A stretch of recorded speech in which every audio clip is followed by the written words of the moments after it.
Chapter 11. Roger Carries On. For Gray Roger had not perished in the floods of Nevian energy which had destroyed his planetoid, while those terrific streamers of force emanating from the crimson obscurity surrounding the amphibian spaceship were driving into his defensive screens. Roger sat impassive and immobile at his desk. His hard, gray eyes moved methodically over his instruments and recorders, and after a few minutes he smiled coldly, while an expression of relief struggled fleetingly to move his expressionless face. Even though his screens were better than anyone had supposed, why admit it? Baxter, Hartkopf, Chatelier, Andrusung, Penrose, Nishimura, Mirsky. He called off a list of names. Report to me here at once. The planetoid is lost, he informed his select group of scientists when they had assembled, and we must abandon it in exactly 15 minutes, which will be the time required for the robots to fill this first section with our most necessary machinery and instruments. Pack each of you one box of the things he most wishes to take with him, and report back here in not more than 13 minutes. Say nothing to anyone else. They filed out calmly, and as they passed out into the hall, Baxter, perhaps a trifle less case-hardened than his fellows, at least voiced the thought for those they were so brutally deserting. I say, it seems a bit thick to dash off this way and leave the rest of them, but still, I suppose... You'll suppose correctly. Bland and heartless Nishimura filled in the pause. A small part of the planetoid may be able to escape, which, to me at least, is pleasantly surprising news. It cannot carry all of our men and mechanisms. Therefore, only the most important of both are saved. What would you? For the rest, it is simply what you call the fortune of war, no? But the beautiful... began the amorous Chatelier. Hush, fool! Snorted Hartkopf. One word of that to the ear of Roger, and you too are left behind. Of such non-essentials the universe is full, to be collected in times of ease, but in times hard to be disregarded. Und this is a time of Schrecklichkeit indeed. The group broke up, each man going to his own quarters, to meet again in the first section a few minutes before the zero time. Roger's office was now packed so tightly with machinery and supplies that but little room was left for the scientists. The gray monstrosity still sat unmoved behind his dials. But of what use is it, Roger? The Russian physicist demanded. Those waves are of some ultra-band, of a frequency immensely higher than anything heretofore known. Our screens should not have stopped them for an instant. It is a mystery that they have held so long, and certainly this single section will not be permitted to leave the planetoid without being destroyed. There are many things you do not know, Mirsky, came the cold and level answer. Our screens, which you think are of your own devising, have several improvements of my own in the formulae, and would hold forever had I the power to drive them. The screens of this section, being smaller, can be held as long as will be found necessary. Power? The dumbfounded Russian exclaimed. Why, we have almost infinite power, unlimited, sufficient for a lifetime of high expenditure. But Roger made no reply, for the time of departure was at hand. He pressed down a tiny lever, and a robot in the power room threw in the gigantic plunger switches which launched against the Nevians the stupendous beam which so upset the complacence of Narado the amphibian, the beam into which was poured recklessly every resource of power afforded by the planetoid, careless alike of burnout and of exhaustion. Then all the attention of the Nevians and the greater part of their power output devoted to the neutralization of that last desperate thrust. The metal wall of the planetoid opened, and the first section shot out into space. Full driven as they were, Roger's screens flared white as he drove through the temporarily lessened attack of the Nevians, but in their preoccupation the amphibians did not notice the additional disturbance, and the section tore on, unobserved and undetected. Far out in space, Roger raised his eyes from the instrument panel and continued the conversation as though it had not been interrupted. Everything is relative, Mirsky, and you have misused gravely the term unlimited. Our power was, and is, very definitely limited. True, it then seemed ample for our needs, and is far superior to that possessed by the inhabitants of any solar system with which I am familiar. But the beings behind that red screen, whoever they are, have sources of power as far above ours as ours are above those of the Solarians. How do you know? That power, what is it? We have the analyses of those fields recorded, came simultaneous questions and explanations. Their power source is very probably the interatomic energy of iron, and if so, much remains to be done before I can proceed with my plan. I must have the most powerful structure in the known universe before I can act. In the light of what I have just learned, the loss of the planetoid is but a trifle. Roger, as unmoved as one of his own automatons, was coldly analyzing the situation, thinking the thing through to its logical conclusion, paying no attention whatever to the losses of life, time, and treasure now behind him. "But what can you do about it?" growled the Russian. "Many things. From the charts of the recorders we can compute their fields of force, and from that point it is only a step to their method of liberating the energy. We shall build robots. They shall build other robots, who shall in turn construct another planetoid. One this time that, wielding the theoretical maximum of power, will be suited to my needs." "And where will you build it? We are marked. Invisibility now is useless. Triplanetary will find us, even if we take up an orbit beyond that of Pluto." "We have already left your Solarian system far behind. We are going to another system, one far enough removed so that the spy rays of Triplanetary will never find us, and yet one that we can reach in a reasonable length of time with the energies at our command. Some 15 days will be required for the journey, however, and our quarters are cramped. Therefore make places for yourselves wherever you can, and lessen the tedium of those 15 days by working upon whatever problems are most pressing in your respective researches." The gray monster fell silent, immersed in what thoughts no one knew, and the scientists set out to obey his orders. Baxter, the British chemist, followed Penrose, the lantern-jawed, saturnine American engineer and inventor, as he made his way to the furthermost cubicle of the section. "I say, Penrose, I'd like to ask you a couple of questions, if you don't mind." "Go ahead.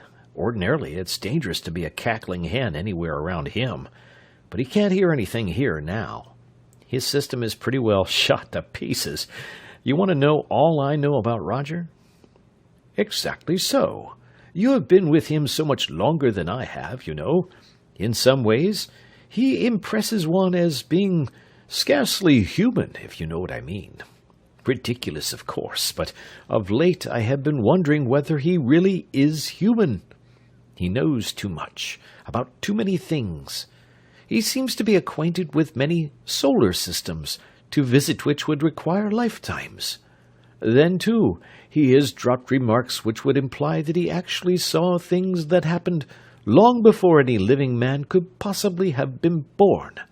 Finally, he looks, well, peculiar, and certainly does not act human. I have been wondering, and have been able to learn nothing about him. As you have said, such talk as this aboard the planetoid was impossible." "You needn't worry about being paid your price, that's one thing. If we live, and that was part of the agreement, you know, we will all get what we sold out for. You will become a belted earl. I have already made millions, and shall make many more. Similarly, Chatelier has had and will have his women, and Andrasung and Nishimura their cherished revenges, Hartkopf his power, and so on." He eyed the other speculatively, then went on. "I might as well spill it all, since I'll never have a better chance, and since you should know what the rest of us do. You're in the same boat with us, and tarred with the same brush. There's a lot of gossip that may or may not be true, but I know one very startling fact. Here it is. My great-great-grandfather left some notes which, taken in connection with certain things I myself saw on the planetoid, prove beyond question that our Roger went to Harvard University at the same time he did. Roger was a grown man then, and the elder Penrose noted that he was marked like this. And the American sketched a cabalistic design. "What?" Baxter exclaimed. "An adept of North Polar Jupiter? Them?"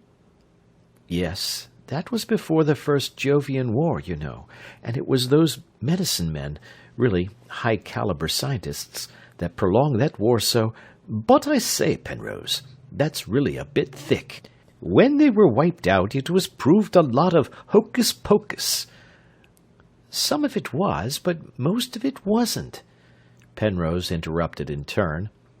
"I'm not asking you to believe anything except that one fact. I'm just telling you the rest of it.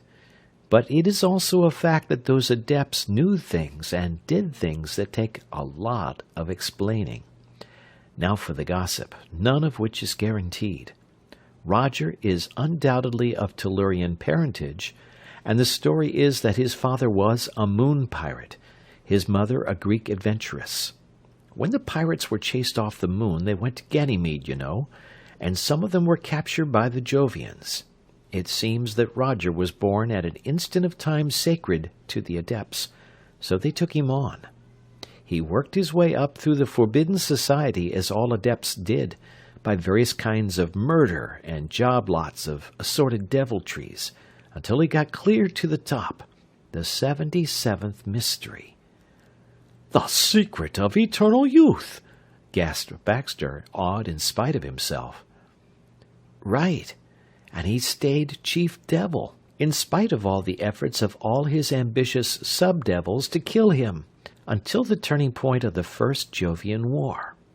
He cut away then in a spaceship, and ever since then he has been working, and working hard, on some stupendous plan of his own that nobody else has ever got even an inkling of. That's the story. True or not, it explains a lot of things that no other theory can touch. And now I think you better shuffle along. Enough of this is a great plenty." Baxter went to his own cubby, and each man of the Adept's cold-blooded crew methodically took up his task. True to prediction, in 15 days a planet loomed beneath them, and their vessel settled through a reeking atmosphere toward a rocky and forbidding plain. Then for another day they plunged along, a few thousand feet above the surface of that strange world, while Roger with his analytical detectors sought the most favorable location from which to wrest the materials necessary for his program of construction. It was a world of cold. Its sun was distant, pale and wan. It had monstrous forms of vegetation, of which each branch and member writhed and fought with a grotesque and horrible individual activity. Ever and anon a struggling part broke from its parent plant and darted away in independent existence, leaping upon and consuming or being consumed by a fellow creature equally monstrous. This flora was of a uniform color, a lurid, sickly yellow. In form, some of it was fern-like, some cactus-like, some vaguely tree-like, but it was all outrageous, inherently repulsive to all Solarian senses. And no less hideous were the animal-like forms of life, which slithered and slunk rapaciously through that fantastic pseudo-vegetation. Snake-like, reptile-like, bat-like, the creatures squirmed, crawled, and flew, each covered with a dankly oozing yellow hide, and each motivated by twin common impulses, to kill, and insatiably and indiscriminately to devour. Over this reeking wilderness Roger drove his vessel, untouched by its disgusting, its appalling ferocity and horror. There should be intelligence of a kind, he mused, and swept the surface of the planet with an exploring beam. Ah, yes, there is a city, of sorts. And in a few minutes the outlaws were looking down upon a metal-walled city of roundly conical buildings. Inside these structures and between and around them there scuttled formless blobs of matter, one of which Roger brought up into his vessel by means of a tractor ray. Held immovable by the beam, it lay upon the floor, a strangely extensile, amoeba-like metal-studded mass of leathery substance. Of eyes, ears, limbs, or organs, it apparently had none, yet it radiated an intensely hostile aura, a mental effluvium concentrated of rage and of hatred. "Apparently the ruling intelligence of the planet," Roger commented. "Such creatures are useless to us. We can build robots in half the time required for their subjugation and training. Still, it should not be permitted to carry back what it may have learned of us." As he spoke, the adept threw the peculiar being out into the air and dispassionately rayed it out of existence. "That thing reminds me of a man I used to know back in Penobscot." Penrose was as coldly callous as his unfeeling master. The evenest-tempered man in town, mad all the time. Eventually, Roger found a location which satisfied his requirements of raw materials, and made a landing upon that unfriendly soil. Sweeping beams denuded a great circle of life, and into that circle leaped robots. Robots requiring neither rest nor food, but only lubricants and power. Robots insensible alike to that bitter cold and to that noxious atmosphere. But the outlaws were not to win a foothold upon that inimical planet easily, nor were they to hold it without effort. Through the weird vegetation of the circle's bare edge there scuttled and poured along a horde of the metal-studded men, if men they may be called, who, ferocity incarnate, rushed the robot line. Mowed down by hundreds, still they came on, willing, it seemed, to expend any number of lives in order that one living creature might once touch a robot with one out-thrust metallic stud. Whenever that happened, there was a flash as of lightning, the heavy smoke of burning insulation, grease, and metal, and the robot went down out of control. Recalling his remaining automatons, Roger sent out a shielding screen, against which the defenders of their planet raged in impotent fury. For days they hurled themselves and their every force against that impenetrable barrier, then withdrew, temporarily stopped, but by no means acknowledging defeat.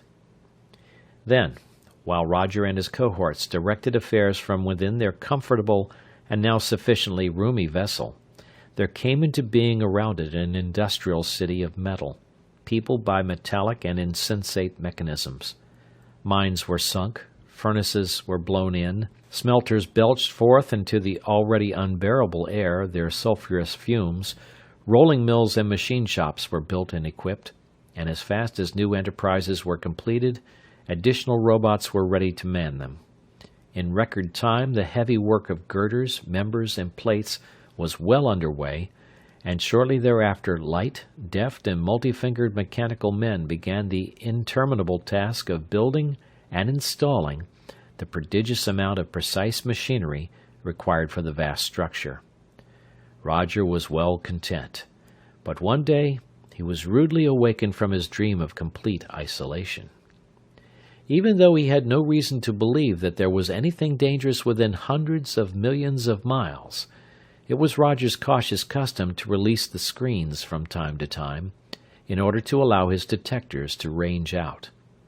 This day, as he sent out his beams, his hard gray eyes grew even harder. "Mirsky! Nishimura, come here!" he snapped, and showed them upon his plate an enormous sphere of steel, its rays flaming viciously. "Is there any doubt whatever in your minds as to the system to which that ship belongs?" "None at all. Triplanetarian," replied the Russian. "While larger than any I have seen before, its construction is unmistakable. They managed to trace us and are testing out their weapons before attacking. Do we attack, or do we run away?"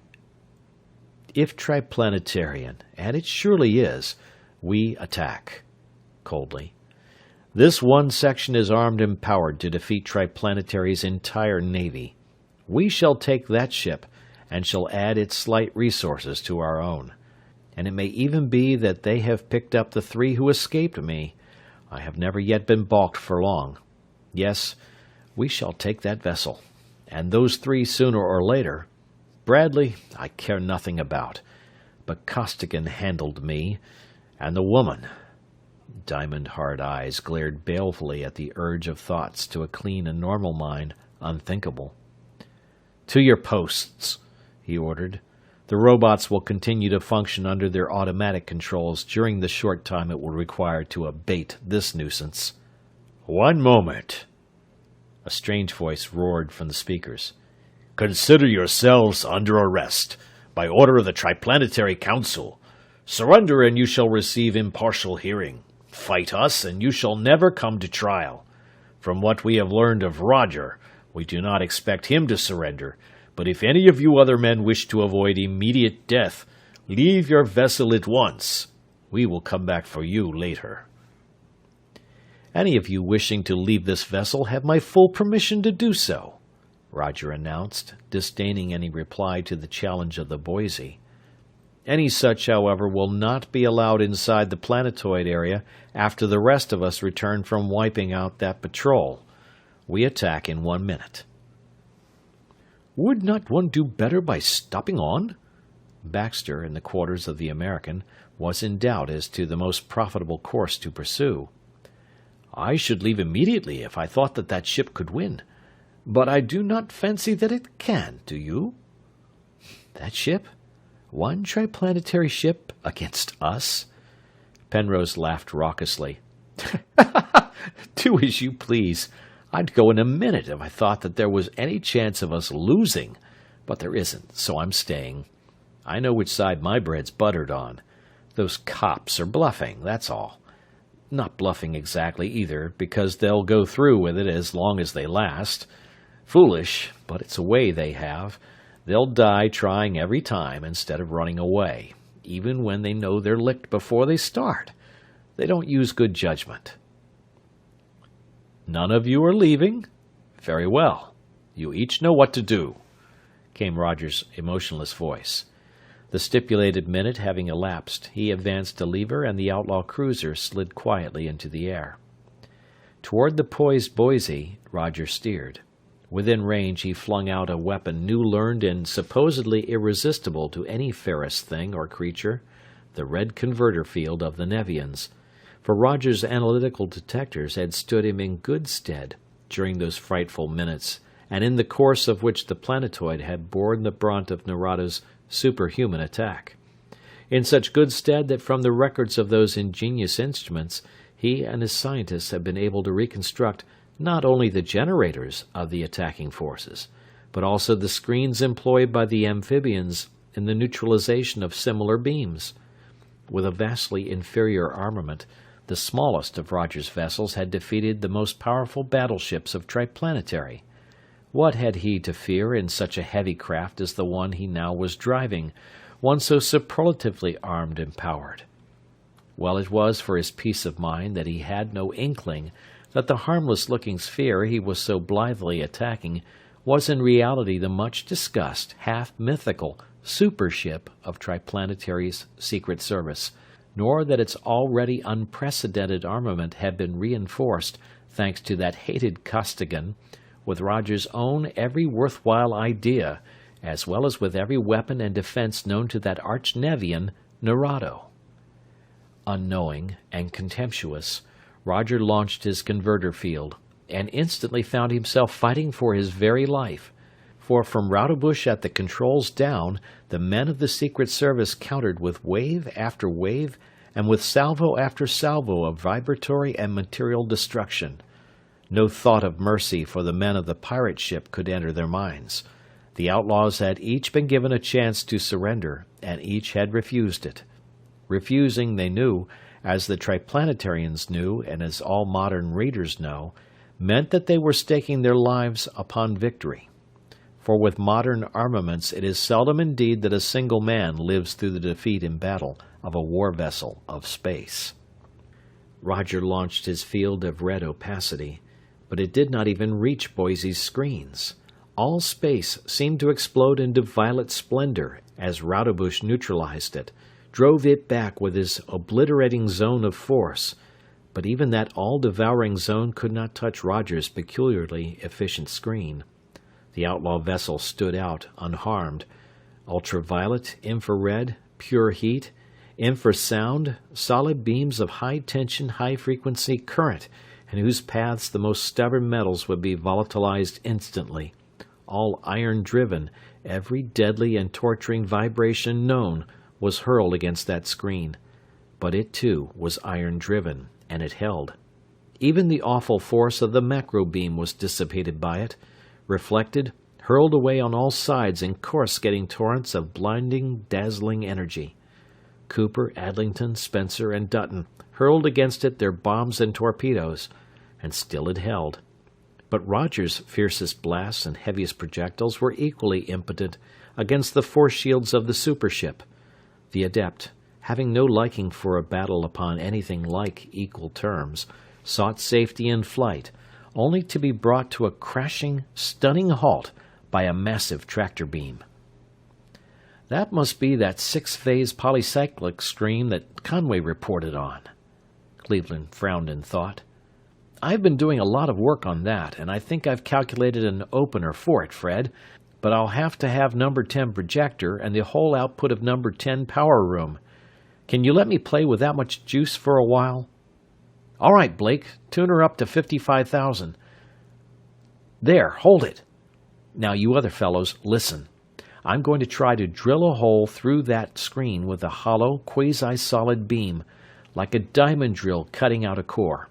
You won't be able to shove anything into the hole from outside the beam, so you'll have to steer your cans out through the central orifice of number 10 projector. That'll be cold, since I'm going to use only the edge. I don't know how long I'll be able to hold the hole open, though, so shoot them along as fast as you can. Ready? Here goes. He pressed a series of contacts. Far below, in number 10 converter room, massive switches drove home, and the enormous mass of the vessel quivered under the terrific reaction of the newly calculated semi-material beam of energy that was hurled out, backed by the mightiest of all the mighty converters and generators of Triplanetary's super dreadnought. That beam, a pipe-like hollow cylinder of intolerable energy, flashed out, and there was a rending, tearing crash as it struck Roger's hitherto impenetrable wall. Struck and clung, grinding, boring in, while from the raging inferno that marked the circle of contact of cylinder and shield, the pirate's screen radiated scintillating torrents of crackling, streaming sparks, lightning-like in length and in intensity. Deeper and deeper the gigantic drill was driven.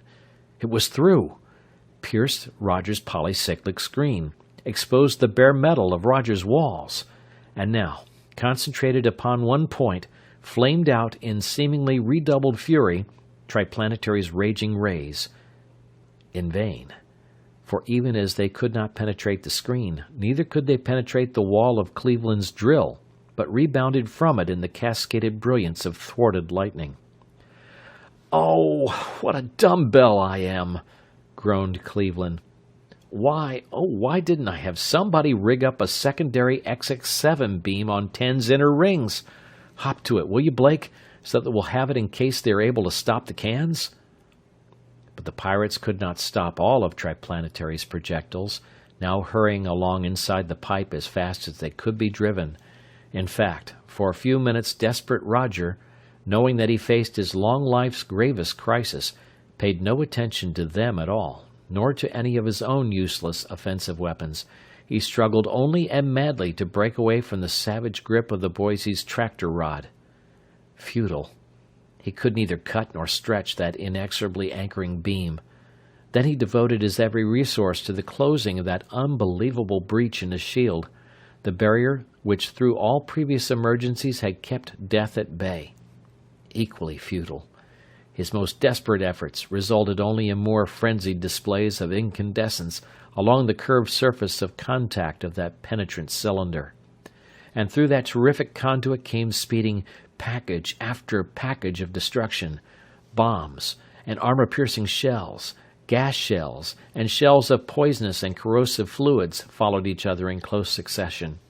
The surviving scientists of the planetoid, expert gunners and raymen all, destroyed many of the projectiles, but it was not humanly possible to frustrate them all, and the breach could not be forced shut against the all but irresistible force of Cleveland's opener. And with all his power, Roger could not shift his vessel's position in the grip of Triplanetary's tractors sufficiently to bring a projector to bear upon the supership along the now unprotected axis of that narrow but deadly tube. Thus it was that the end came soon. A warhead touched steel plating, and there ensued a world-racking explosion of atomic iron. Gaping wide, helpless, with all defenses down, other torpedoes entered the stricken hulk and completed its destruction even before they could be recalled. Explosive bombs literally tore the pirate vessel to fragments, while vials of pure corrosion dissolved her substance into dripping corruption and reeking gases, filled every cranny of the wreckage as its torn and dismembered fragments began their long plunge to the ground. The spaceship followed the pieces down, and Roudebush sent out an exploring ray. Resistance was such that it was necessary to use corrosive, and ship and contents were completely disintegrated, he dictated into his vessel's log some time later. While there were, of course, no remains recognizable as human, it is practically certain that Roger and his last 11 men died. "Look here, Fred." Cleveland called his attention to the plate, upon which was pictured a horde of the peculiar inhabitants of the ghastly planet, wreaking their frenzied electrical wrath upon everything within the circle bared by Roger. "I was just going to suggest that we clean up that planetoid Roger started, but I see that the local boys are attending to it." "Just as well, perhaps. I would like to stay and study these people a little while, but we must get back on the trail of the Nevians." And the Boise leaped away into space, toward the line of flight of the amphibians. They reached that line, and along it they traveled at full normal blast. As they traveled, their detecting receivers and amplifiers were reaching out with their utmost power, ultra instruments capable of rendering audible any signal originating within many light years of them upon any known frequency, and constantly at least 2 men were listening to those instruments with every sense concentrated in their ears. Listening, straining to distinguish in the deafening roar of background noise from the overdriven tubes any sign of voice or signal. Listening, while, millions upon untold millions of miles beyond even the prodigious reach of those ultra instruments, 3 human beings, pitted against overwhelming odds, were even then sending out into empty space an almost hopeless appeal for the aid so desperately needed. Chapter 12. The Specimen's Escape. Knowing well that conversation with its fellows is one of the greatest needs of any intelligent being, the Nevians had permitted the terrestrial specimens to retain possession of their ultrabeam communicators. Thus it was that Costigan had been able to keep in touch with his sweetheart and with Bradley. He learned that each had been placed upon exhibition in a different Nevian city, that the 3 had been separated in response to an insistent popular demand for such a distribution of the peculiar but highly interesting creatures from a distant solar system. They had not been harmed. In fact, each was visited daily by a specialist, who made sure that his charge was being kept in the pink of condition. As soon as he became aware of this condition of things, Costigan became morose. He sat still, drooped, and pined away visibly. He refused to eat, and of the worried specialist he demanded liberty. Then, failing in that as he knew he would fail, he demanded something to do. They pointed out to him, reasonably enough, that in such a civilization as theirs there was nothing he could do. They assured him that they would do anything they could to alleviate his mental suffering, but that since he was a museum piece, he must see himself that he must be kept on display for a short time. Wouldn't he please behave himself and eat as a reasoning being should? Costigan sulked a little longer, then wavered. Finally, he agreed to compromise. He would eat and exercise if they would fit up a laboratory in his apartment, so that he could continue the studies he had begun upon his own native planet. To this they agreed, and thus it came about that one day the following conversation was held. "Cleo, Bradley, I've got something to tell you this time. Haven't said anything before for fear things might not work out, but they did. I went on a hunger strike and made them give me a complete laboratory. As a chemist, I'm a darn good electrician, but luckily, with the seawater they've got here, it's a very simple thing to make." "Hold on," snapped Bradley. "Somebody may be listening in on us." "They aren't. They can't without my knowing it, and I'll cut off the second anybody tries to synchronize with my beam.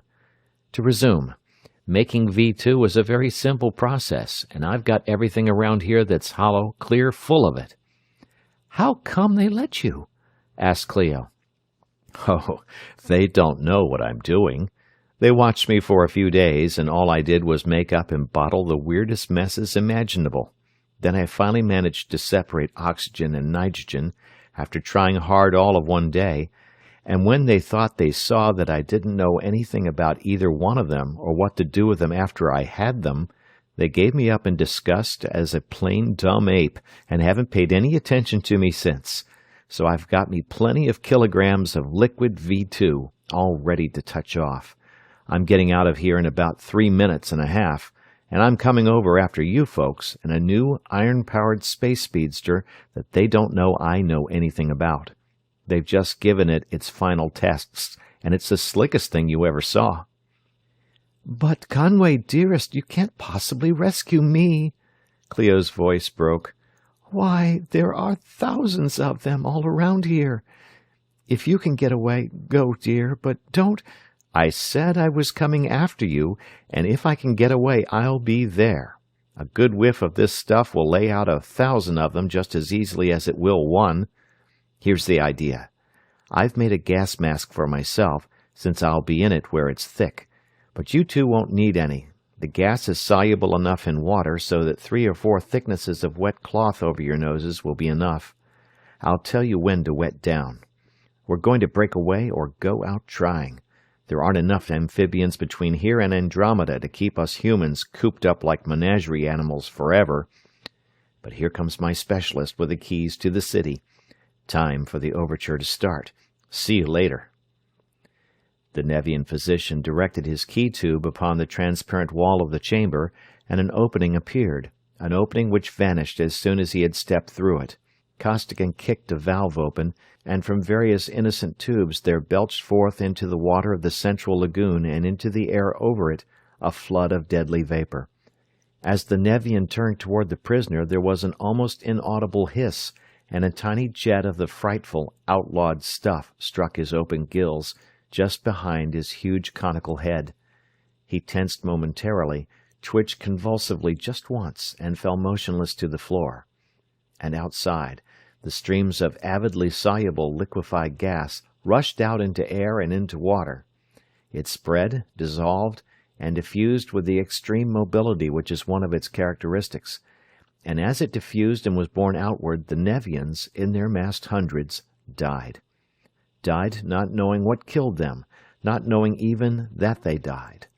Costigan, bitterly resentful of the inhuman treatment accorded the 3, and fiercely anxious for the success of his plan of escape, held his breath and, grimly alert, watched the amphibians die. When he could see no more motion anywhere, he donned his gas mask, strapped upon his back a large canister of the poison — his capacious pockets were already full of smaller containers — and 2 savagely exultant sentences escaped him. "I'm a poor, ignorant specimen of ape that can be let play with apparatus, am I?" he rasped as he picked up the key tube of the specialist and opened the door of his prison. "Maybe they'll learn sometime that it ain't always safe to judge by the looks of a flea how far he can jump." He stepped out through the opening into the water, and, burdened as he was, made shift to swim to the nearest ramp. Up it he ran, toward a main corridor, but ahead of him there was wafted a breath of dread V2, and where that breath went also unconsciousness, an unconsciousness which would deepen gradually into permanent oblivion, save for the prompt intervention of one who possessed not only the necessary antidote, but the equally important knowledge of exactly how to use it. Upon the floor of that corridor were strewn Nevians who had dropped in their tracks. Past or over their bodies Costigan strode, pausing only to direct a jet of lethal vapor into whatever branching corridor or open doorway caught his eye. He was going to the intake of the city's ventilation plant, and no unmasked creature dependent for life upon oxygen could bar his path. He reached the intake, tore the canister from his back, and released its full, vast volume of horrid contents into the primary airstream of the entire city. And all through that doomed city Nevians dropped, quietly and without a struggle, unknowing. Busy executives dropped upon their cushioned, flat-topped desks. Hurrying travelers and messengers dropped upon the floors of the corridors, or relaxed in the noxious waters of the ways. Lookouts and observers dropped before their flashing screens. Central operators of communications dropped under the winking lights of their panels. Observers and centrals in the outlying sections of the city wondered briefly at the unwanted universal motionlessness and stagnation.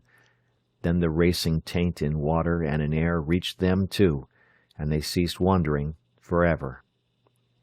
Then through those quiet halls Costigan stalked to a certain storage room, where with all due precaution he donned his own suit of triplanetary armor. Making an ungainly bundle of the other Solarian equipment stored there, he dragged it along behind him as he clanked back toward his prison, until he neared the dock at which was moored the Nevian space speedster which he was determined to take. Here, he knew, was the first of many critical points. The crew of the vessel was aboard, and, with its independent air supply, unharmed. They had weapons, were undoubtedly alarmed, and were very probably highly suspicious. They, too, had ultrabeams, and might see him, but his very closeness to them would tend to protect him from ultrabeam observation. Therefore, he crouched tensely behind a buttress, staring through his spy-ray goggles, waiting for a moment when none of the Nevians would be near the entrance, but grimly resolved to act instantly, should he feel any touch of a spying ultrabeam. "Here's where the pinch comes," he growled to himself. "I know the combination, but if they're suspicious enough and act quick enough, they can seal that door on me before I can get it open, and then rub me out like a blot. But... ah!" The moment had arrived, before the touch of any revealing ray. He trained the key tube, the entrance formed, and through that opening in the instant of its appearance there shot a brittle bulb of glass, whose breaking meant death. It crashed into fragments against a metallic wall, and Costigan, entering the vessel, consigned its erstwhile crew one by one to the already crowded waters of the lagoon.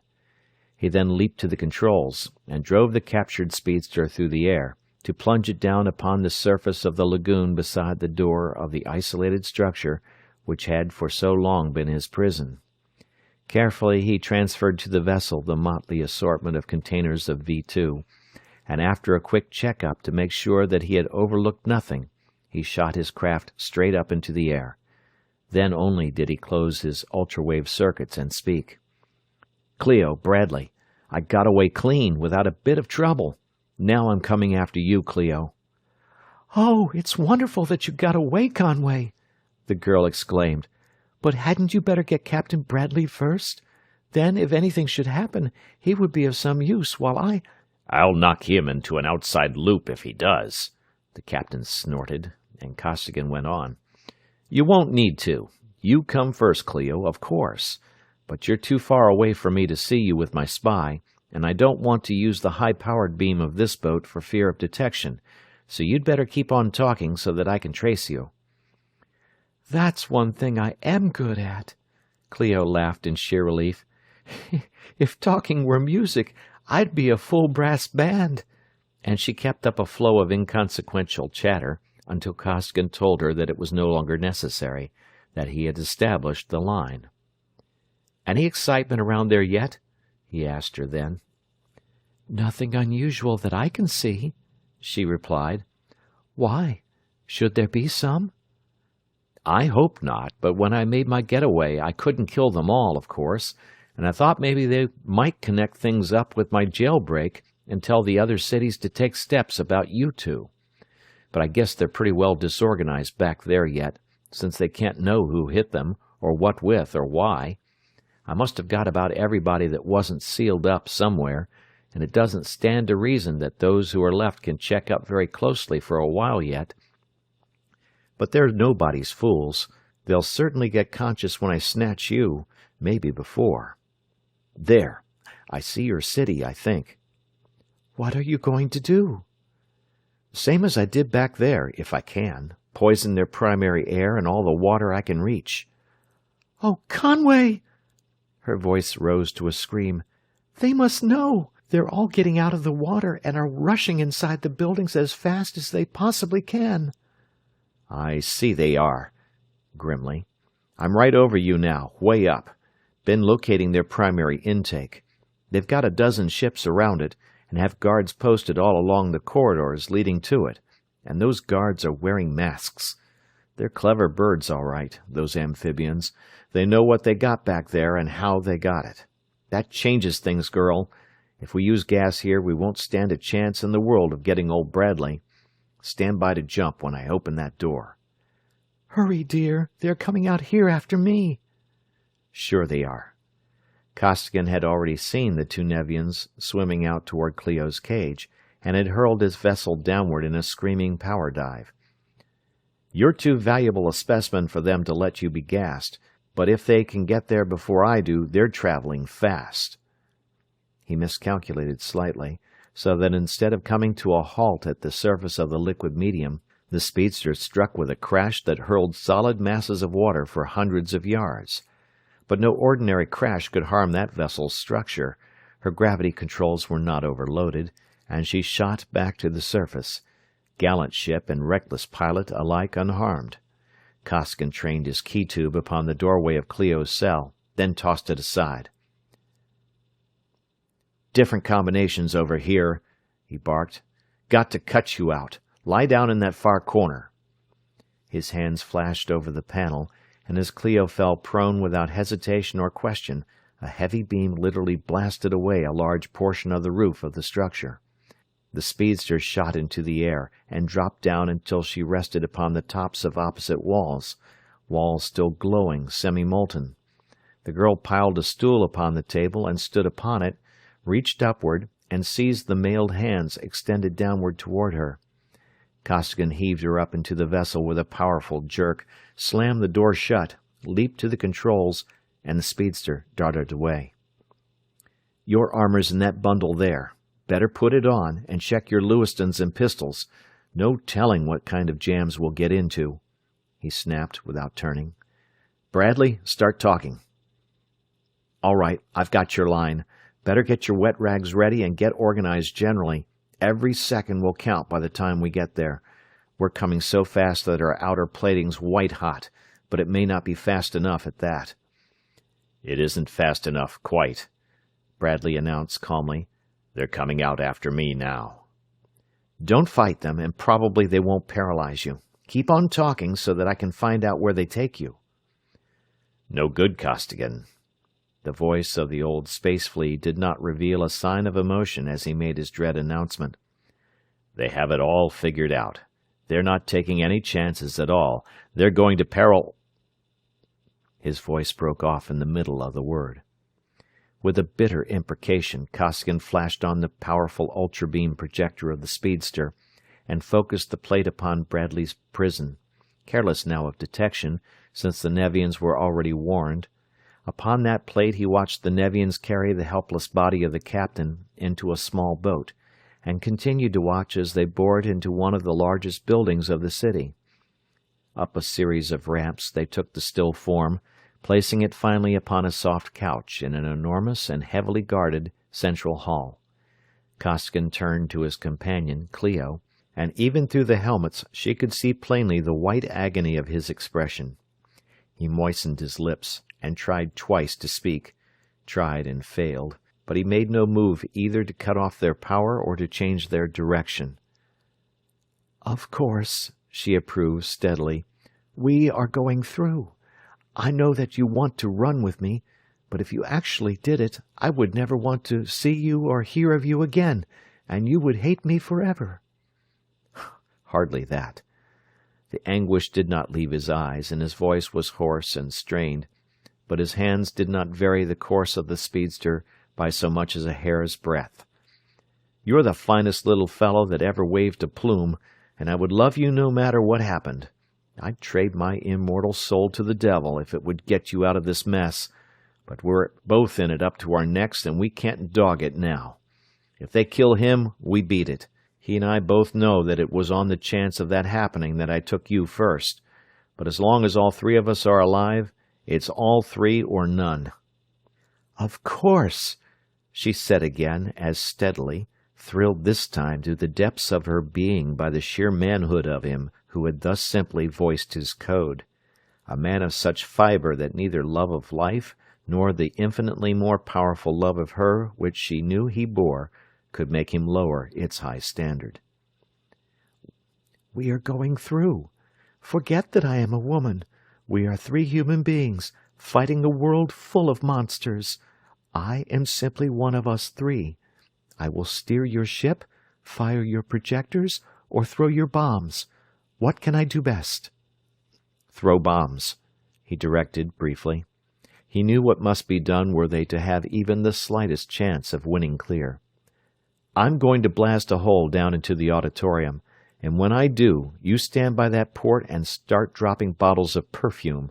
Throw a couple of big ones right down the shaft I make, and the rest of them most anywhere after I cut the wall open. They'll do good wherever they hit, land or water." "But Captain Bradley, he'll be gassed too." Her fine eyes were troubled. "Can't be helped. I've got the antidote, and it'll work any time under an hour. That'll be lots of time. If we aren't gone in less than 10 minutes, we'll be staying here. They're bringing in platoons of militia in full armor, and if we don't beat those boys to it, we're in for plenty of grief. All right, start throwing." The speedster had come to a halt directly over the imposing edifice within which Bradley was incarcerated, and a mighty beam had flared downward, digging a fiery well through floor after floor of stubborn metal. The ceiling of the amphitheater pierced, the beam expired, and down into that assembly hall there dropped 2 canisters of V2, to crash and to fill its atmosphere with imperceptible death. Then the beam flashed on again, this time at maximum power, and with it Costigan burned away half of the gigantic building. Burned it away until room above room gaped open, shelf-like, to outer atmosphere, the great hall now resembling an oversized pigeon-hole surrounded by smaller ones. Into that largest pigeon-hole the speedster darted, and cushioned desks and benches crashed down, crushed flat under its enormous weight as it came to rest upon the floor. Every available guard had been thrown into that room, regardless of customary occupation or of equipment. Most of them had been ordinary watchmen, not even wearing masks, and all such were already down. Many, however, were protected by masks, and a few were dressed in full armor. But no portable armor could mount defenses of sufficient power to withstand the awful force of the speedster's weapons, and one flashing swing of a projector swept the hall almost clear of life. "Can't shoot very close to Bradley with this big beam, but I'll mop up on the rest of them by hand. Stay here and cover me, Cleo," Costigan ordered, and went to open the door. "I can't. I won't," Cleo replied instantly. "I don't know the controls well enough. I'd kill you or Captain Bradley, sure. But I can shoot, and I'm going to." And she leaped out close upon his heels. Thus, flaming Lewiston in one hand and barking automatic in the other, the 2 mailed figures advanced towards Bradley, now doubly helpless, paralyzed by his enemies and gassed by his friends. For a time the Nevians melted away before them, but as they approached more nearly the couch upon which the captain was, they encountered 6 figures encased in armor fully as capable as their own. The beams of the Lewistons rebounded from that armor in futile pyrotechnics. The bullets of the automatics spattered and exploded impotently against it. And behind that single line of armored guards were massed perhaps 20 unarmored but masked soldiers, and, scuttling up the ramps leading into the hall, were coming the platoons of heavily armored figures which Costigan had previously seen. Decision instantly made, Costigan ran back toward the speedster, but he was not deserting his companions. "Keep the good work up," he instructed the girl as he ran. "I'll pick those jaspers off with a pencil ray, and then stand off the bunch that's coming while you rub out the rest of that crew there and drag Bradley back here." Back at the control panel, he trained a narrow but intensely dense pencil of livid flame, and one by one the 6 armored figures fell. Then, knowing that Clio could handle the remaining opposition, he devoted his attention to the reinforcements so rapidly approaching from the sides. Again and again the heavy beam lashed out, now upon this side, now upon that, and in its flaming path Nevians disappeared. And not only Nevians. In the incredible energy of that beam's blast, floor, walls, ramps, and every material thing vanished in clouds of thick and brilliant vapor. The room temporarily clear of foes, he sprang again to Clio's assistance, but her task was nearly done. She had rubbed out all opposition, and, tugging lustily at Bradley's feet, had already dragged him almost to the side of the speedster. "Atta girl, Clio!" cheered Costigan as he picked up the burly captain and tossed him through the doorway. "Highly useful, girl of my dreams as well as ornamental. In with you, and we'll start out to go places." But getting the speedster out of the now completely ruined hall proved to be much more of a task than driving it in had been, for scarcely had the terrestrials closed their locks than a section of the building collapsed behind them, cutting off their retreat. Nevian submarines and airships were beginning to arrive upon the scene, and were raying the building viciously in an attempt to entrap or to crush the terrestrials in its ruins. Costigan managed finally to blast his way out, but the Nevians had had time to assemble in force, and he was met by a concentrated storm of beams and of metal from every inimical weapon within range. But not for nothing had Conway Costigan selected for his dash for liberty the craft which, save only for the 2 immense interstellar cruisers, was the most powerful vessel ever built upon Red Nevia. And not for nothing had he studied minutely and to the last least detail every item of its controls and of its armament during wearily long days and nights of solitary imprisonment.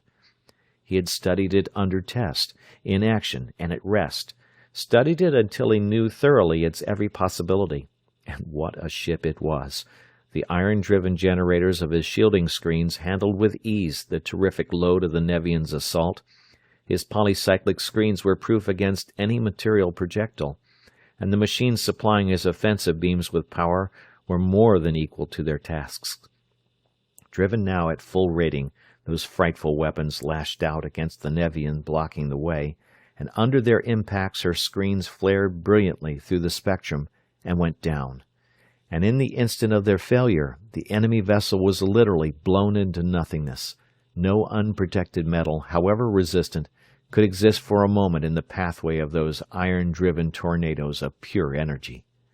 Ship after ship of the Nevians plunged towards the speedster in desperately suicidal attempts to ram her down, but each met the same flaming fate before its mass could collide with the ship of the terrestrials.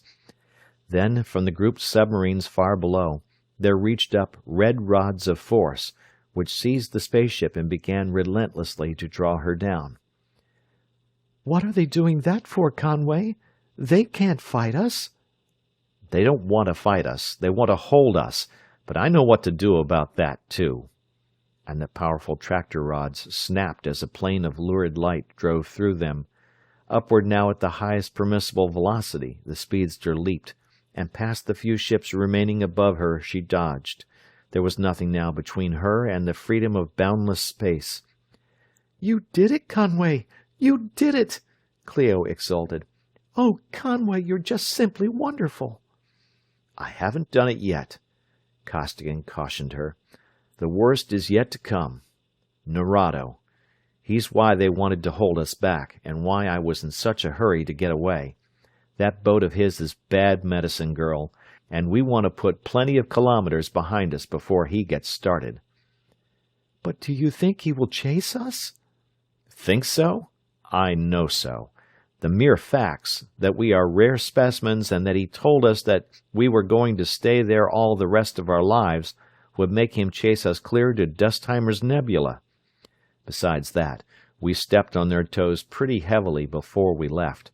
We know altogether too much now to be let get back to Tellus, and finally, they'd all die of acute enlargement of the spleen if we get away with this prize ship of theirs. I hope to tell you they'll chase us."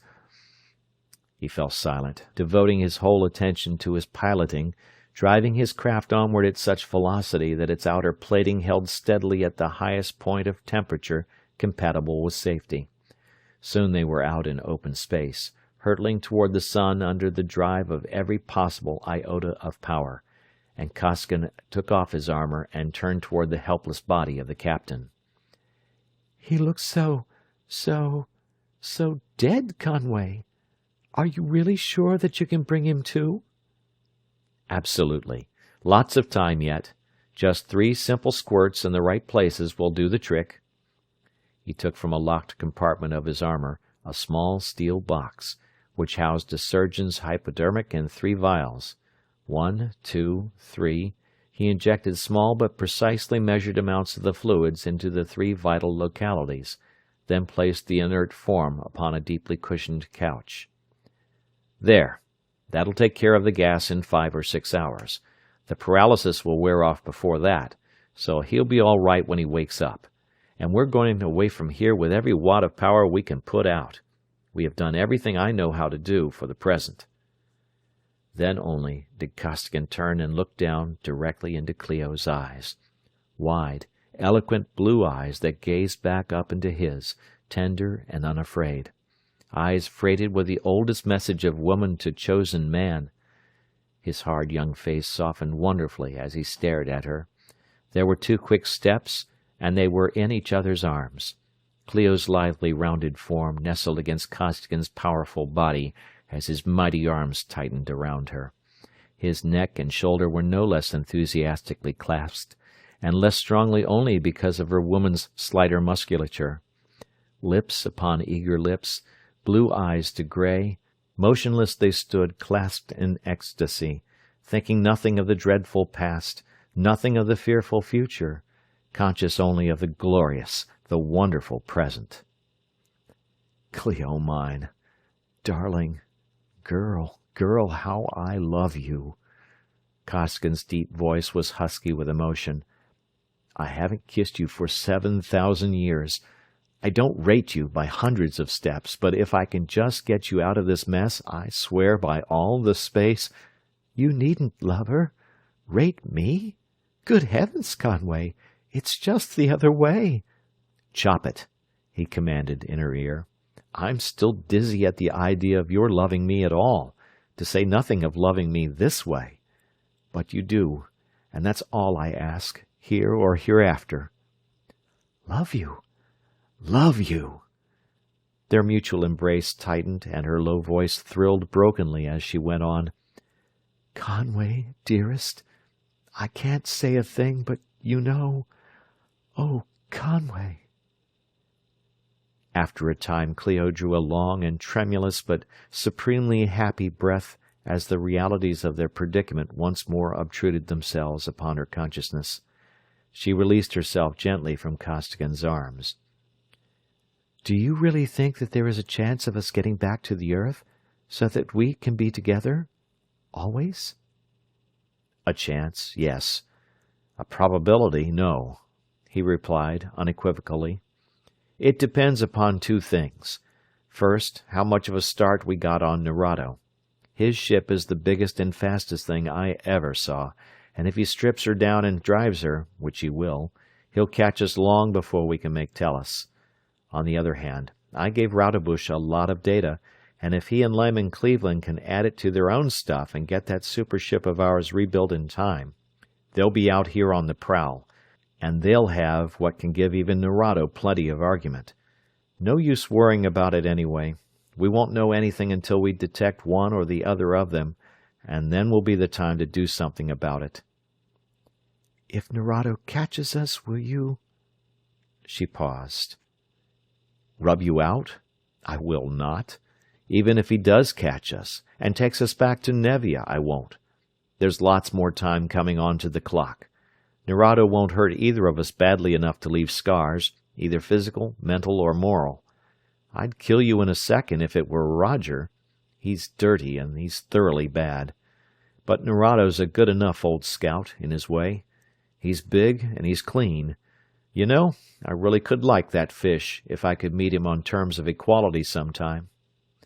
"I couldn't," she declared vigorously. "He's crawly and scaly and snaky, and he smells so. "So rank and fishy?" Costigan laughed deeply. "Details, girl, mere details. I've seen people who looked like money in the bank, and who smelled like a bouquet of violets that you couldn't trust half the length of Nerado's neck." "But look what he did to us," she protested. "And they weren't trying to recapture us back there. They were trying to kill us." "That was perfectly all right, what he did and what they did. What else could they have done?" he wanted to know. "And while you're looking, look at what we did to them. Plenty, I'd say. But we all had it to do, and neither side will blame the other for doing it. He's a square shooter, I tell you." "Well, maybe, but I don't like him a bit, and let's not talk about him any more. Let's talk about us. Remember what you said once, when you advised me to let you lay, or whatever it was?" Womanlike, she wished to dip again lightly into the waters of pure emotion, even though she had such a short time before led the man out of their profoundest depths. But Costigan, into whose hard life love of woman had never before entered, had not yet recovered sufficiently from his soul-shaking plunge to follow her lead. Inarticulate, distrusting his newly found supreme happiness, he must needs stay out of those enchanted waters or plunge again. And he was afraid to plunge, diffident, still deeming himself unworthy of the miracle of this wonder-girl's love, even though every fibre of his being shrieked its demand to feel again that slender body in his clasping arms. He did not consciously think those thoughts. He acted them without thinking. They were inherent in his personality. "I do remember, and I still think it's a sound idea, even though I am too far gone now to let you put it into effect," he assured her, half seriously. He kissed her, tenderly and reverently, then studied her carefully. "But you look as though you'd been on a Martian picnic. When did you eat last?" "I don't remember exactly. This morning, I think." "Or maybe last night or yesterday morning? I thought so. Bradley and I can eat anything that's chewable and drink anything that will pour, but you can't. I'll scout around and see if I can't fix up something that you'll be able to eat." He rummaged through the storerooms, emergency with sundry viands from which he prepared a highly satisfactory meal. "Think you can sleep now, sweetheart?" After supper, once more within the circle of Costigan's arms, Cleo nodded her head against his shoulder. "Of course I can, dear. Now that you are with me out here alone, I'm not a bit afraid any more. You will get us back to the earth some way, some time. I just know that you will. Good night, Conway." "Good night, Cleo, little sweetheart," he whispered, and went back to Bradley's side. In due time, the captain recovered consciousness and slept. Then for days the speedster flashed on towards our distant solar system, days during which her wide-flung detector screens remained cold.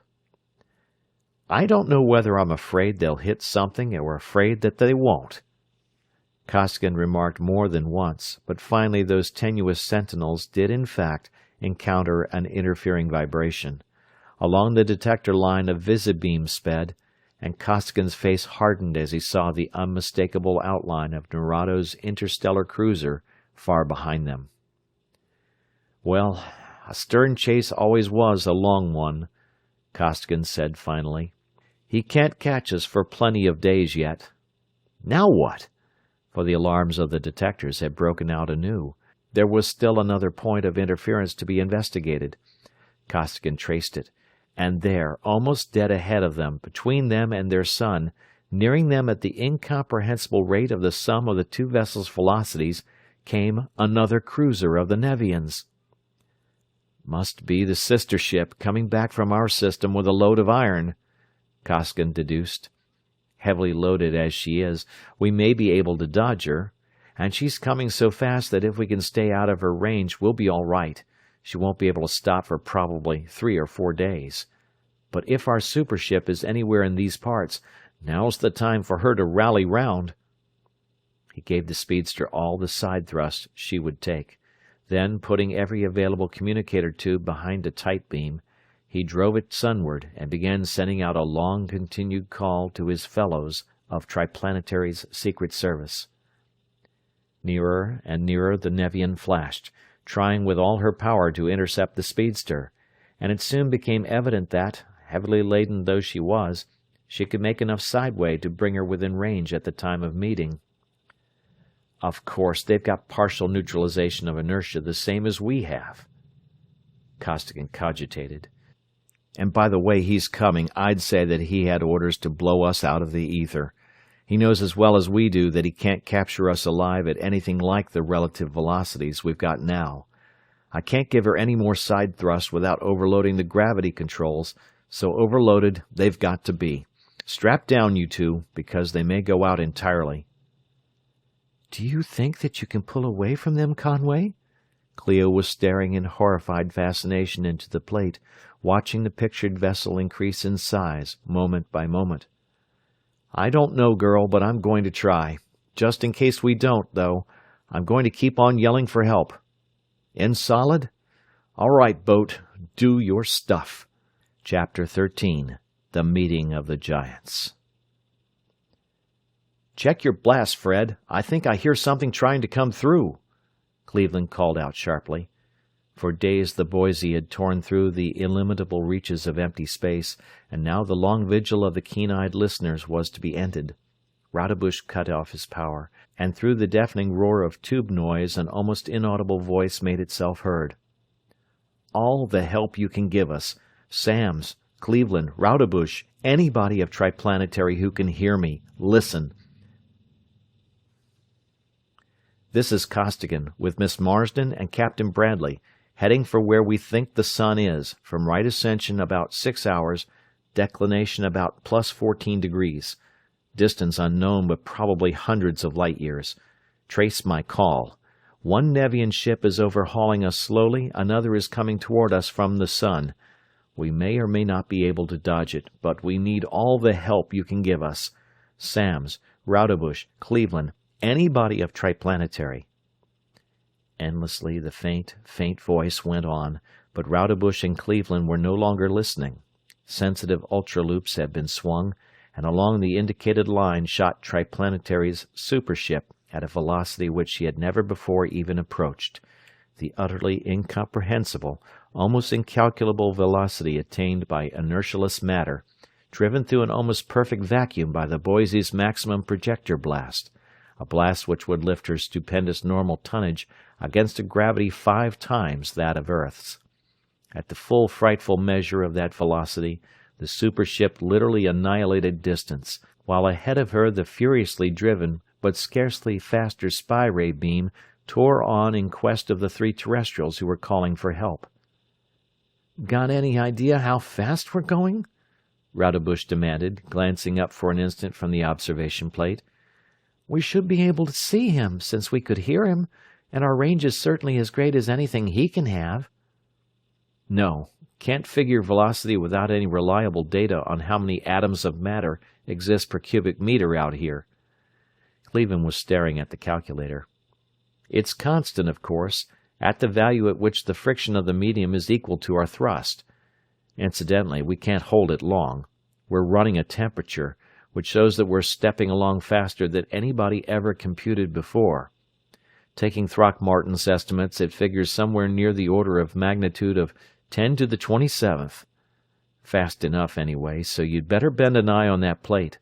Even after you see him, you won't know anything about where he really is, because we don't know any of the velocities involved, our own, his, or that of the beam, and we may be right on top of him."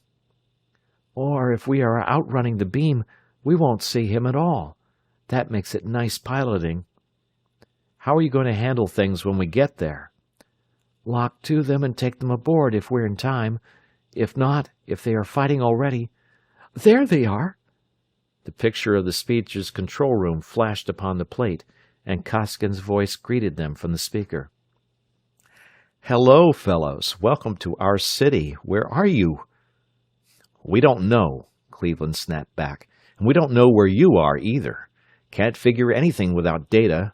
I see you're still breathing air. Where are the Nevians? How much time we got yet?" "Not enough, I'm afraid.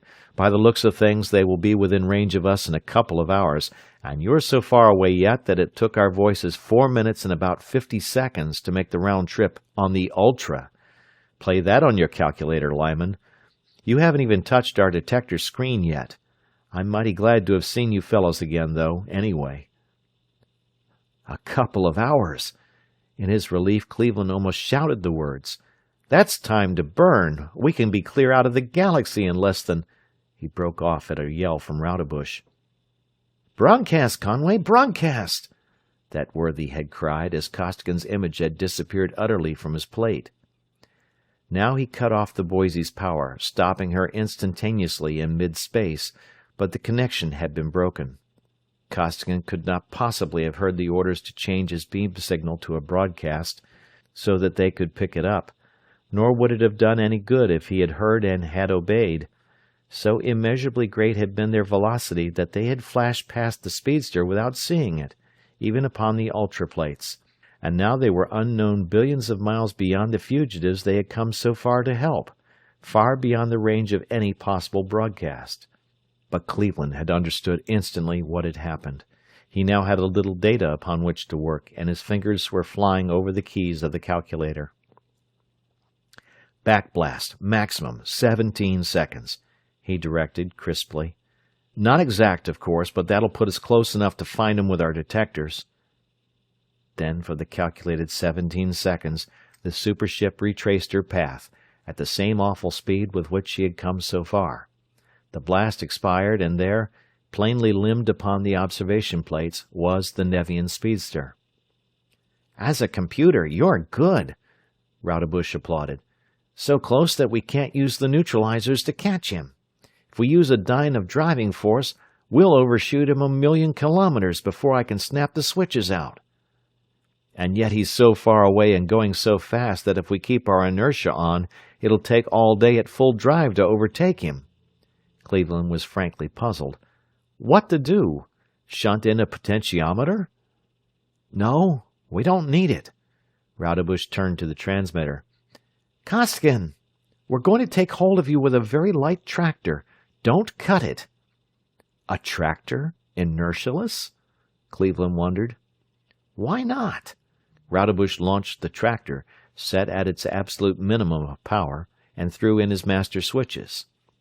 While hundreds of thousands of miles separating the two vessels and the tractor beam were exerting the least effort of which it was capable, yet the supership leaped toward the smaller craft at a pace which covered that distance in the twinkling of an eye. So rapidly were the objectives enlarging upon the plates that the automatic focusing devices could scarcely function rapidly enough to keep them in place. Cleveland flinched involuntarily and seized his armrest in a spasmodic clutch as he watched this, the first inertialess space approach, and even Roudabush, who knew better than anyone else what to expect, held his breath and swallowed hard at the unbelievable rate at which the two vessels were rushing together. And if these two, who had rebuilt the space flyer, could hardly control themselves, what of the three in the speedster, who knew nothing whatever of the supership's potentialities? Clio, staring into the plate with Costigan, uttered a piercing shriek as she sank her fingers into his shoulders. Bradley swore a mighty deep space oath and braced himself against certain annihilation. Costigan stared for an instant, unable to believe his eyes, then his hand darted to the contacts which would cut the beam. Too late. Before his flying fingers could reach the studs, the Boise was upon them, had struck them a direct central impact.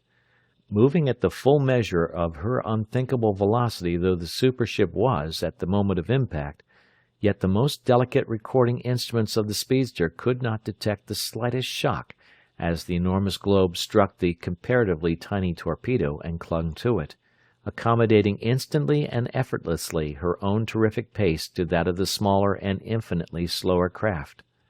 Cleo sobbed in relief, and Costigan, one arm around her, sighed hugely. "Hey, you space fleas!" he cried. "Glad to see you and all that, but you might as well kill a man outright as scare him to death. So that's the super ship, huh? Some ship." "Hello, Conway?" "Clear ether, Conway," the two scientists answered the hail of their fellow. "I didn't realize that an inertialess approach would be quite such a terrifying spectacle, or I would have warned you," Roudebush went on. "Yes, thanks to you, the super ship works as she should at last. But you had better put on your suits and transfer. You might get your things ready." "Things is good," Costigan laughed, and Cleo giggled sunnily. "We've made so many transfers already that what you see us in is all we have," Bradley explained. "We'll bring ourselves, and we'll hurry. That Nevian is coming up fast." "Is there anything on this ship you fellows want?" Costigan asked. "There may be, but we haven't any locks big enough to let her inside, and we haven't time to study her now. You might leave her controls in neutral so that Lyman can calculate her position if we should want her later on." "All right." The three armor-clad figures stepped into the Boise's open lock. The tractor beam was cut off, and the speedster flashed away from the now stationary supership. "Better let formalities go for a while." Captain Bradley interrupted the general introduction taking place. "I was scared out of 9 years' growth when I saw you coming at us, and maybe I've still got the humps, but that Nevian is coming up fast, and if you don't already know it, I can tell you that he's no light cruiser." "That's so, too," Costigan concurred. "Have you fellows got enough stuff so that you think you can take him? You've got the legs on him anyway. You can certainly run if you want to." "Run?" Cleveland laughed. "We have a bone of our own to pick with that ship. We licked her to a standstill once, until we burned out a set of generators, and since we got them fixed, we've been chasing her all over space. We were chasing her when we picked up your call. See there? She's doing the running." The Nevian was running, in truth. Her commander had seen and had recognized the great vessel which had flashed out of nowhere to the rescue of the three terrestrials, and having once been at grips with that vengeful super-dreadnought, he had little stomach for another encounter. Therefore his side thrust was now being exerted in the opposite direction. He was frankly trying to put as much distance as possible between himself and Triplanetary's formidable cruiser. In vain.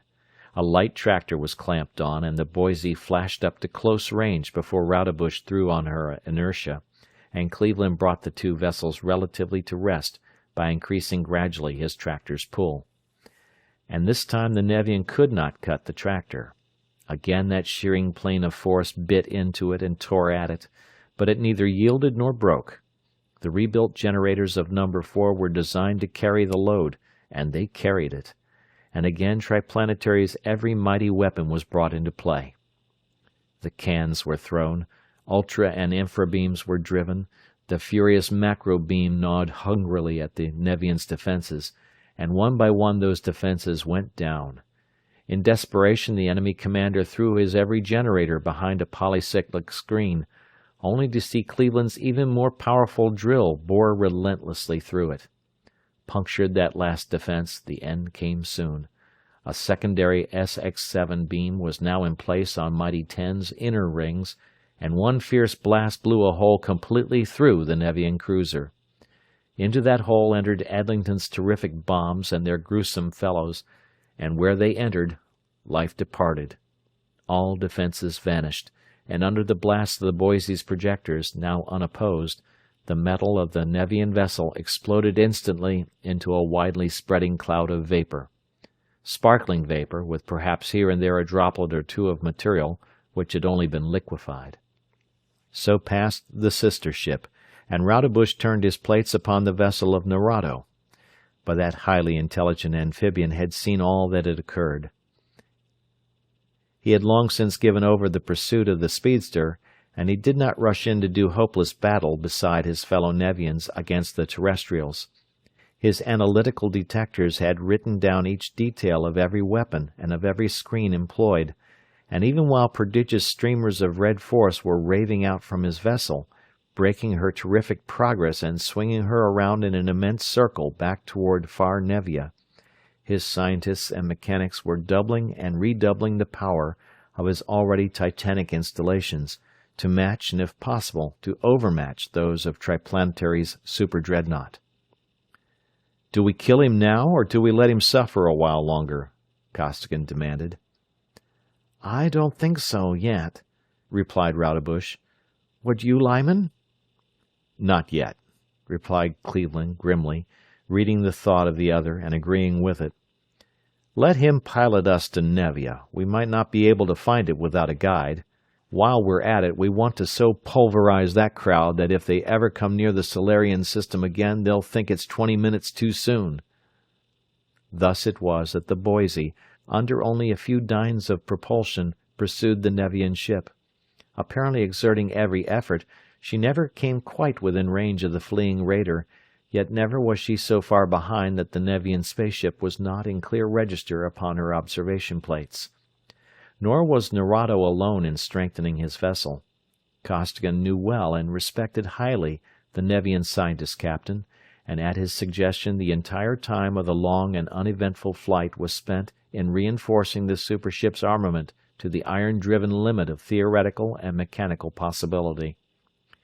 Thus, when Nevia and her hot blue sun appeared upon his plates, Roudebush was ready for any emergency, and hurled his battleship upon the Nevian with every weapon aflame.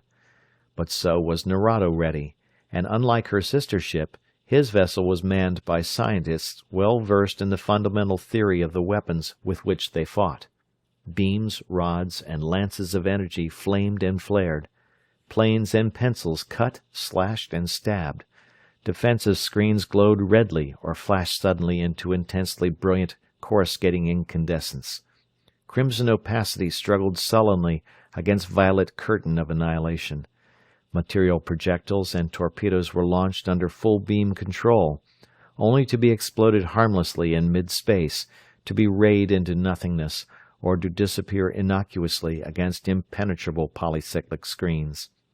Both vessels were equipped completely with iron-driven mechanisms. Both were manned by scientists capable of wringing the last possible watt of power from their sources. They were approximately equal in size, and each ship now wielded the theoretical ultimate of power for her mass. Therefore neither could harm the other, furiously though each was trying. And more nearly they were approaching the red atmosphere of the world of the amphibians. Down into that crimson blanket the two warring spaceships dropped, down toward a city which Costigan recognized as that in which Narado made his headquarters. "Better hold off a bit," Costigan cautioned. "If I know that bird at all, he's cooking up something." And even as he spoke there shot upward from the city a multitude of flashing balls. The Nevians had mastered the secret of the explosive of the fishes of the greater deeps, and were launching it in a veritable storm against the terrestrial visitor. "Those?" asked Roudebush calmly. The detonating balls of destruction were literally annihilating even the atmosphere beyond the polycyclic screen, but that barrier was scarcely affected. "No, that!" pointing out a hemispherical dome which, redly translucent, surrounded a group of buildings towering high above their neighbors. "Neither those high towers nor those screens were there the last time I was in this town. They're stalling for time down there, and that's all those fireballs are for. Good sign, too. Maybe they aren't ready for us yet. If not, you better take 'em while the taking's good, and if they are ready for us, we better get out of here while we're all in one piece." And in fact Narado had been in touch with the scientists of his city, and had been instructing them in the construction of converters and generators of such weight and power that they could crush even the defenses of the supership. They were not, however, quite done. The entirely unsuspected possibilities of speed inherent in absolute inertialessness had not entered into Narado's calculations. "Better drop a few cans down on that dome, fellows, before they make trouble for us," suggested Roudebush to his gunners. "We can't," came Adlington's instant reply. "We've been trying it, but that's a polycyclic screen. Can you drill it? If you can, I've got a real bomb here. That special we built. That will do the trick if you can protect it from their beams until it gets down into the water." "I'll try it," Cleveland answered, at a nod from the physicist. "I couldn't drill Nerado's polycyclics, but I couldn't use any momentum on him. Couldn't ram him, he fell back with my thrust. But that screen down there can't back off, so maybe I can work on it. Get your special ready, and hang on, everybody." The Boise looped upward, and from an altitude of miles dove downward through a storm of force balls, rays, and shells. A dive checked abruptly as the hollow tube of energy, which was Cleveland's drill, snarled savagely down ahead of her and struck the shielding hemisphere with a grinding, lightning-splitting shock. As it struck, backed by all the enormous momentum of the plunging spaceship and driven by the full power of her mightiest generators, it bored in, clawing and gouging viciously through the tissue of that rigid and unyielding barrier of pure energy. Then, mighty drill and plunging mass against iron-driven wall, eye-tearing and furiously spectacular warfare was waged. Well it was for Triplanetary, that day, that its supership carried ample supply of allotropic iron.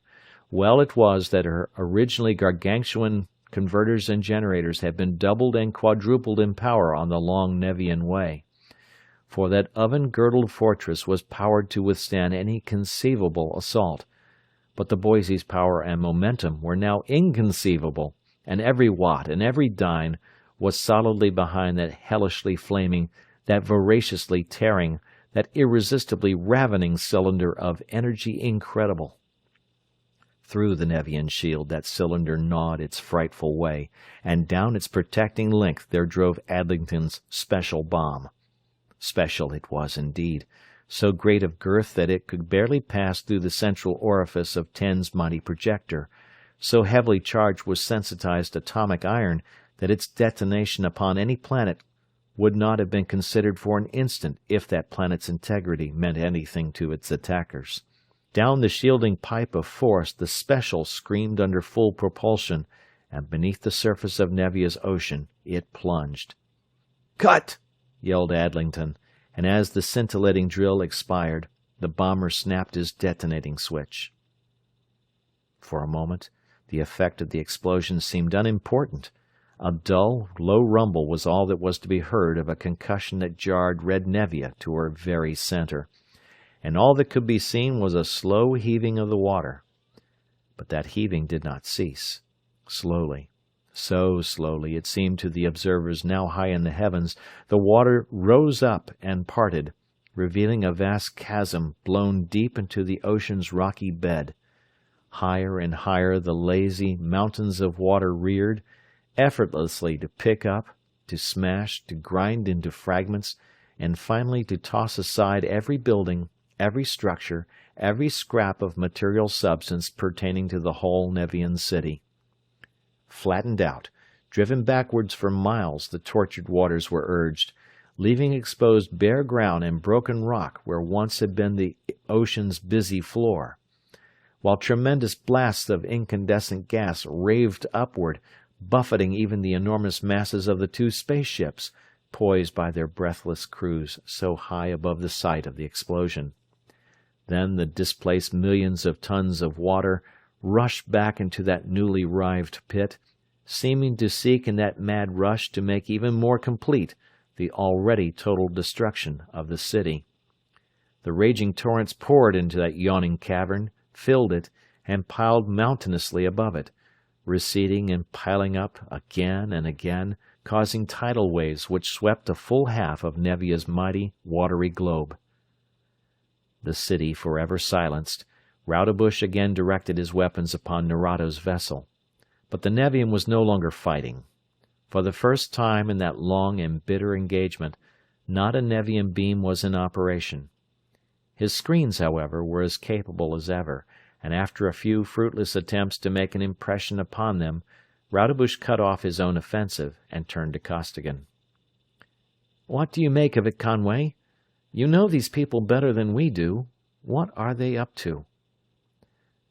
"I wish to talk to you," Nerado's voice came from the speaker, "and I could not do so while the beams were operating. You are, I now perceive, A much higher form of life than any of us had thought possible. A form perhaps as high in evolution as our own. It is a pity that we did not meet you when we first neared your planet, so that much life, both Tellurian and Nevian, might have been spared. But what is past cannot be recalled. As reasoning beings, however, you will see the futility of continuing a contest in which neither of us is capable of injuring the other. You may, of course, destroy more of our Nevian cities, in which case I should be compelled to go and destroy similarly upon your Earth. But to reasoning minds, such a course of procedure is sheerest folly. Raudebush cut the communicator beam. Does he mean it? He demanded of Costigan. It sounds reasonable, but fishy, broke in Cleveland. Altogether too reasonable for a— Yes, he means it, every word of it, interrupted Costigan in turn.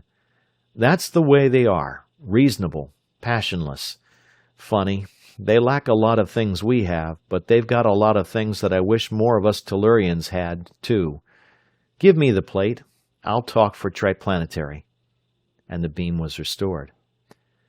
Captain Narado, he greeted the Nevian commander, having been with you and among your people, I know that you mean what you say, and that you speak for your race. Similarly, I believe that I can speak for the Triplanetary Council, the government of 3 of the planets of our solar system, in saying that there need be no more conflict between our peoples. I also was compelled by circumstances to do certain things which I now wish could be undone. But as you have said, the past is past. Our 2 races have much to gain from each other by friendly exchanges of materials and of ideas, while we can expect nothing except mutual extermination if we elect to continue this warfare. I offer you the friendship of Triplanetary. Will you release your screens and come aboard to sign a treaty? I will come. My screens are down. Raudebush likewise cut off his power, although somewhat apprehensively, and a Nevian lifeboat entered the main airlock of the Boise. Then, at a table in the control room of Triplanetary's first supership, there was written the first intersystemic treaty. Upon one side the 3 Nevians, amphibious, cone-headed, loop-necked, scale bodies, 4-legged things to us monstrosities. Upon the other the 3 humans, air-breathing, round-headed, short-necked, smooth-bodied, 2-legged creatures equally monstrous to the fastidious Nevians. Yet each of these representatives, of 2 races so different, felt respect for the other race increase within him minute by minute as the conversation went on.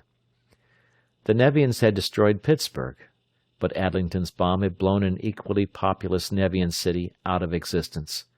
One Nevian vessel had wiped out an entire unit of Triplanetary's fleet, but Costigan, practically unaided, had depopulated one Nevian city and had seriously damaged another.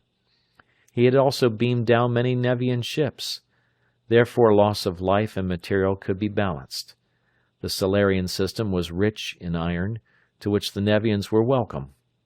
Red Nevia possessed abundant stores of substances upon which Earth were extremely rare and of vital importance. Therefore commerce was to be encouraged. The Nevians had knowledges and skills unknown to earthly science, but were entirely ignorant of many things to us commonplace. Therefore interchange of students and of books was highly desirable, and so on. Thus was signed the Triplanetario-Nevian Treaty of Eternal Peace. Narado and his 2 companions were escorted ceremoniously to their vessel, and the Boise took off in an inertialess dash toward Earth, bearing the good news that the Nevian menace was no more. Cleo, now a hardened space flea, immune even to the horrible nausea of inertialessness, wriggled lithely in the curve of Costigan's arm and laughed up at him. You can talk all you want to, Conway, but I don't like them a bit. They give me the purple jitters. I suppose that they are really estimable folks, talented, cultured, and everything, but just the same I'll bet that it will be a long, long time before anybody on Earth will really, truly like them.